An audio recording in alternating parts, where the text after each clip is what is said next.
ನಮಸ್ಕಾರ. ನುಡಿ ಬೆಳಕು. ವಾಸುದೇವ ನಾಡಿಗ್ ಅವರ ಪ್ರಜಾವಾಣಿಯ ಅಂಕಣ ಬರಹ ಕೃತಿಗಳೆಂಬ ಸಂಪತ್ತು. ಪ್ರತಿ ವರ್ಷದಂತೆ ಆ ಗರ್ಭ ಶ್ರೀಮಂತನ ಮನೆಗೆ ಒಬ್ಬ ಆಗಮಿಸಿ ಇಡೀ ದಿನ ಇದ್ದು ಪೂಜೆ, ಪುನಸ್ಕಾರ, ಜಪ, ತಪ, ಆಧ್ಯಾತ್ಮ, ದೈವಿಕತೆಯ ಬಗ್ಗೆ ಚರ್ಚೆ ಮಾಡಿ ಮರುದಿನ ಹೊರಟಿದ್ದ. ಮೊದಲೇ ಶ್ರೀಮಂತರ ಮನೆ. ಮಂಚ, ಕಪಾಟು, ಮೂಲೆ ಕಂಡಲ್ಲೆಲ್ಲ ನೋಟುಗಳು.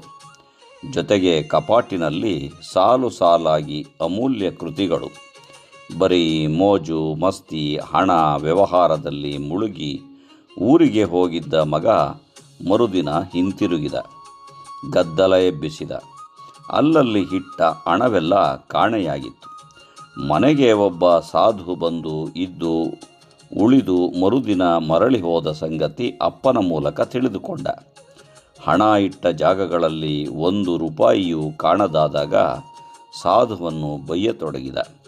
ಅಪರಿಚಿತನನ್ನು ಮನೆಗೆ ಸೇರಿಸಿದ ತಂದೆಯನ್ನು ಕೋಪದಿಂದ ಮೂದಲಿಸತೊಡಗಿದ. 1 ವರ್ಷ ಕಳೆದೇ ಹೋಯಿತು. ಹಣದ ಬಗ್ಗೆ ತಂದೆಯು ಮರೆತಿದ್ದ. ಮತ್ತೆ ಅದೇ ಸಾಧು ಆಗಮಿಸಿದಾಗ ಮಗ ಜೋರಾಗಿ ಕಿರುಚಾಡಿದ. ಕಳೆದ ವರ್ಷ ಇದ್ದ ಬದ್ದ ಹಣವನ್ನೆಲ್ಲ ದೋಚಿಕೊಂಡು ಹೋದ ಬಗ್ಗೆ ಅವಮಾನಿಸುವ ಹಾಗೆ ಮಾತನಾಡಿದ. ಸಾಧು ಒಂದು ಮಾತಾಡದೆ ಒಮ್ಮೆ ಪುಸ್ತಕಗಳನ್ನು ಇಟ್ಟಿದ್ದ ಕಪಾಟಿನ ಪುಸ್ತಕಗಳನ್ನು ತೆರೆದು ನೋಡಲು ಹೇಳಿದ. ರಾಮಾಯಣ, ಮಹಾಭಾರತ ಆದಿಯಾಗಿ ಅನೇಕ ಪುಸ್ತಕಗಳನ್ನು ಬಿಡಿಸಿ ನೋಡಿದಾಗ ಪ್ರತಿ ಪುಟದ ನಡುವೆಯೂ ಒಂದೊಂದು ನೋಟು ಇಡಲಾಗಿತ್ತು.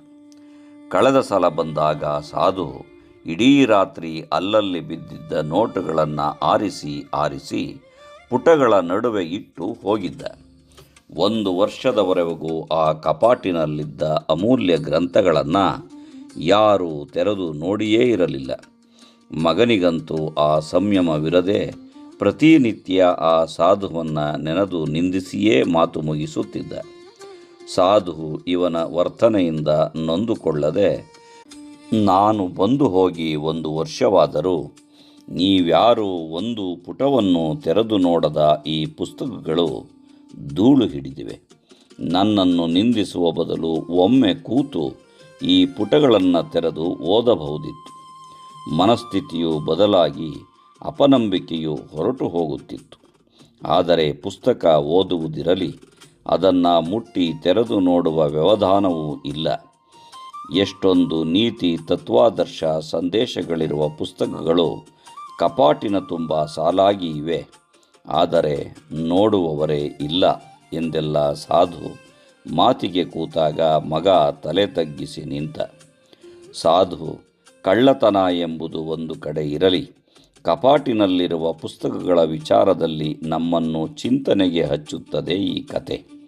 ಸದಾ ನಿಷೇಧಾತ್ಮಕ ಯೋಚನೆಯ ಇಲ್ಲಿನ ಆಗರ್ಭ ಶ್ರೀಮಂತನ ಮಗ ಅನೇಕ ಮನುಷ್ಯರನ್ನು ಪ್ರತಿನಿಧಿಸುತ್ತಾನೆ. ಪ್ರತಿ ಪುಟ ತೆರೆದಾಗಲೂ ಕಾಣುವ ನೋಟು ಇಲ್ಲಿ ಸಂಕೇತ. ಒಂದಿಷ್ಟು ನೀತಿ, ಆದರ್ಶ, ನ್ಯಾಯಪರತೆ, ಸಂಯಮ, ಬಾಳನ್ನು ತೂಗಿ ನೋಡಿ ಕಲಿಯುವ ಗುಣ ಎಲ್ಲವನ್ನು ಅಮೂಲ್ಯ ಗ್ರಂಥಗಳು ಕಲಿಸಬಲ್ಲವು. ಕೂತು 1 ಪುಟವನ್ನು ತೆರೆದು ಓದದ ಕಾಲಮಾನದ ಮನಸ್ಥಿತಿಗಳು ಇಲ್ಲಿ ಕಟಕಟೆಯಲ್ಲಿ ನಿಂತು ಬಿಡುತ್ತವೆ. ಈಗಿನ ಯುವಜನರಿಗೂ ಅಮೂಲ್ಯ ಕೃತಿಗಳ ಪುಟಗಳಲ್ಲಿ ಅಡಗಿರಬಹುದಾದ ನೀತಿ ಸಂಪತ್ತನ್ನು ತೆರೆದು ಓದಲು ಇದಕ್ಕಿಂತ ಸೊಗಸಾಗಿ ಹೇಗೆ ಹೇಳುವುದು? ನಮಸ್ಕಾರ. ಧನ್ಯವಾದಗಳು.